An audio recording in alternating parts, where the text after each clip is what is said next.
Un arbre qui pourrait être un peu moins intuitif à prélever, mais tu en as parlé tout à l'heure. Ça, clairement, on n'est pas devant un arbre en perte de vigueur nécessairement. En fait, en perte de qualité non plus. En fait, on va recommencer.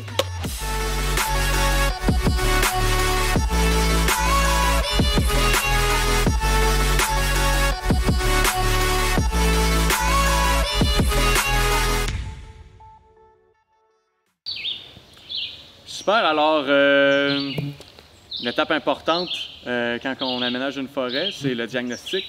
Ouais, alors on est rendu à cette étape-là. Décris-nous un peu ici là, le peuplement. Ben, c'est ça, c'est une érablière, une vigne classée vieille érablière inéquoienne.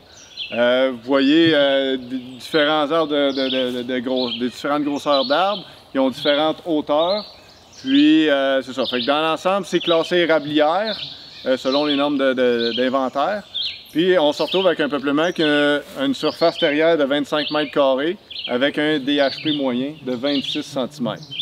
À partir de là, c'est de voir aussi l'état de la régénération puis l'état de la santé de nos arbres. Fait que bien qu'on soit réglementé par la CPTAQ à 28 %, étant donné que j'ai juste 25 mètres carrés de surface terrière, bien, je pourrais seulement que me rendre à 25 % de prélèvement ici, dans ce cas-là.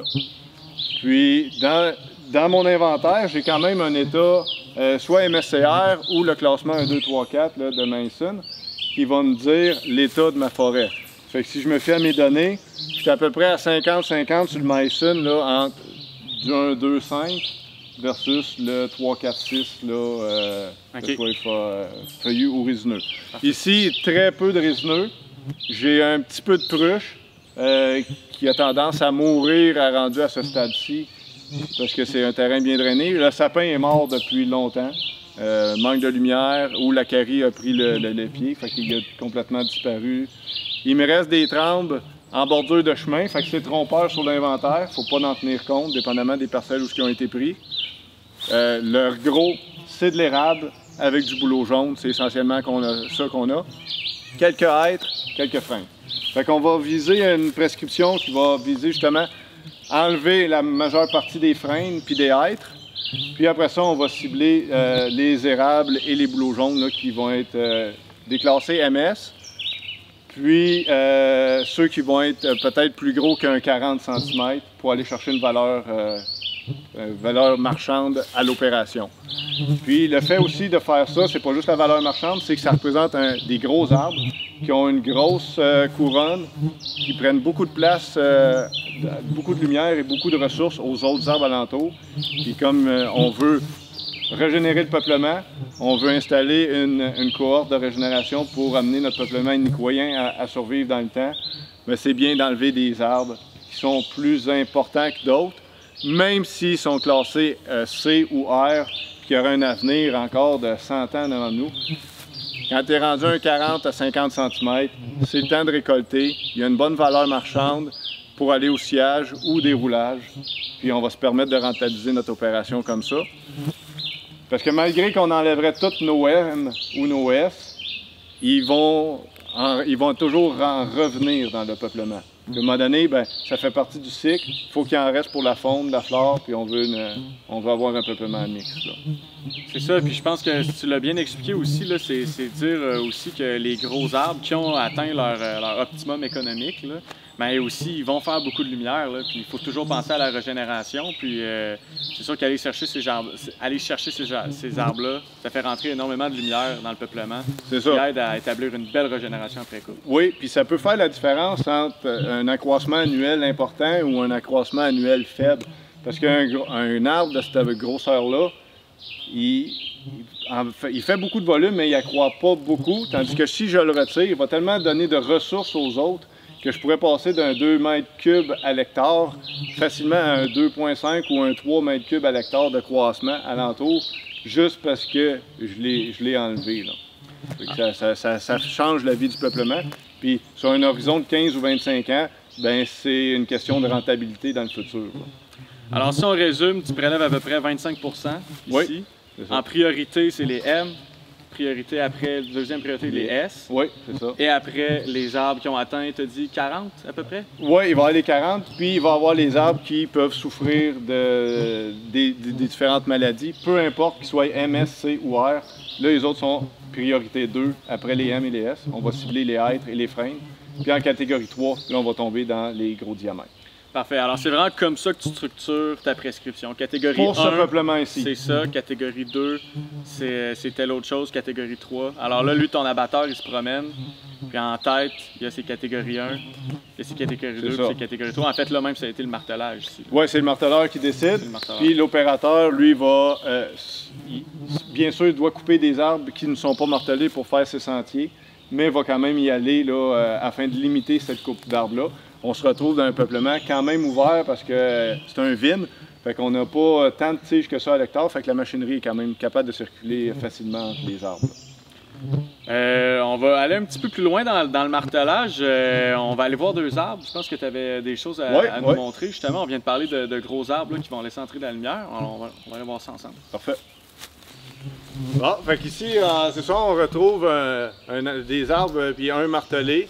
Alors, on voit son état de santé là, est assez détérioré. Fait qu'il serait classé M ou S, là, dépendamment du marteleur qui l'a classé. J'aurais tendance à dire un S. Mais il y a quand même un 40 cm ou grosso modo là, au DHP. C'est un arbre qu'on va se permettre de récolter, va ouvrir grandement le couvert, puis on va se permettre après ça de donner de la lumière potentielle de croissance là, à notre régénération. On parle d'un petit bouleau jaune ici, qui a de l'air jeune avec sa grosseur comparée à lui, là, mais qui doit être assez âgé parce qu'il est opprimé depuis longtemps ici en sous-couvert. Le but de prélever le gros ici, oui, c'est de récupérer de la fibre, puis d'améliorer l'état de santé de la forêt, mais c'est aussi beaucoup de donner de la lumière pour que ça prenne, il prenne son plein dégagement et sa pleine croissance là, dans les prochaines années. Exactement. Ici, là, on le voit peut-être pas tout dans la caméra, mais il y a 1, 2, 3, 4, 5. C'est juste quand même assez à proximité, là, qui est à l'ombre de sa cime, de ce gros arabe-là. Là, on a environ 5 petits bouleaux jaunes là, qui attendent leur place là, pour pousser. Puis, ce qu'on peut remarquer aussi alentour de moi, c'est que oui, j'ai des jeunes perches ou des gaulies, mais je n'ai pas de régénération en bas étage. Là. Vous voyez alentour de moi, là, il n'y a complètement rien. J'ai une régénération au sol qui n'est pas évidente, là, mais pour une raison X que j'associe moi principalement au chevreuil, puis à un manque de lumière, on n'a pas de croissance, puis la future cohorte ne lève pas présentement. D'où l'importance de venir opérer prochainement. Alors ça, c'est un arbre assez intuitif à prélever. Oui. Hein? Tout le monde s'entend là-dessus. Minimum un S, puis moi, j'ai l'impression que ce serait certainement un M, en tout cas, à mon sens, à moi. On va aller en voir un, justement, qui est un choix différent, qui est moins évident pour une priorité de récolte, mais qui se défend quand même très bien de récolter. Ici, on a un érable de plus grande qualité, même je dirais de très bonne qualité, en santé. 55-60 cm grosso modo au DHP. Pas vraiment de défaut apparent, une petite courbure, rien qui le mettrait à un marteleur de le déclasser pour améliorer la forêt. Mais au niveau de la rentabilité de la forêt, ça change. C'est vraiment un point tournant. La qualité de cette bille-là, qui va probablement aller au déroulage, ou si on a un petit défaut interne, au sciage à tout le moins, va rapporter énormément d'argent à nous, à l'opérateur qui va le récolter. Et on va pouvoir faire vivre des scieries alentour en leur vendant ce bois-là.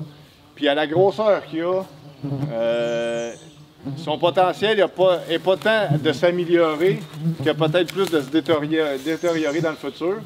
Fait qu'en le prélevant, on va pouvoir aider un autre arbre en arrière qui a quand même une très belle qualité, une belle grosseur, à exploser, à grossir plus, puis aux autres arbres aussi de profiter, parce qu'à la grandeur de couronne que cet arbre-là a, il en couvre grand ici sur le territoire. Fait qu'en le prélevant, on va faire un bon puits de lumière, puis en même temps, on rentabilise notre opération. Fait que 2 objectifs qui se rencontrent en même temps, l'environnement pour la régénération, puis la rentabilité là, de l'opération au niveau économique. Exactement. Puis dans le fond, ce que les recherches ont montré, c'est que des arbres de cette grosseur-là, étant donné qu'il faut penser justement à long terme, hein, ici, on vient faire une coupe, on va revenir dans quoi, 20, 25, 30 ans à peu près. Ouais. Bien, on le sait que cet arbre-là, il a atteint son plein potentiel de ce qu'on appelle l'efficacité de croissance. Alors, la place que sa cime prend dans le peuplement, par rapport à la croissance qu'il fait, ça, là, c'est déjà en train de... Soit c'est stabilisé, soit c'est en train de diminuer. Alors, pour la place qu'il prend, il produit plus beaucoup de bois. Et en plus, ça l'a montré que son maximum là, économique, alors sa qualité, là, est à son plein potentiel. Puis il a laissé encore dans le peuplement 30 ans. Ça augmente énormément la probabilité qu'il développe justement des défauts et que là, on va tout perdre cette qualité-là. Alors, étant donné qu'on revient justement et qu'on pense toujours sur un horizon de plusieurs dizaines d'années, il faut se dire, présentement, lui, il est mûr. C'est comme un beau fruit mûr qui est prêt à être cueilli. Puis en plus, on dégage la tige d'avenir qui est derrière, qui a elle aussi là, un bon diamètre, puis qui est prête, là, qui va certainement pouvoir en bénéficier. Là. Alors c'est vraiment ça le choix là, de cette tige.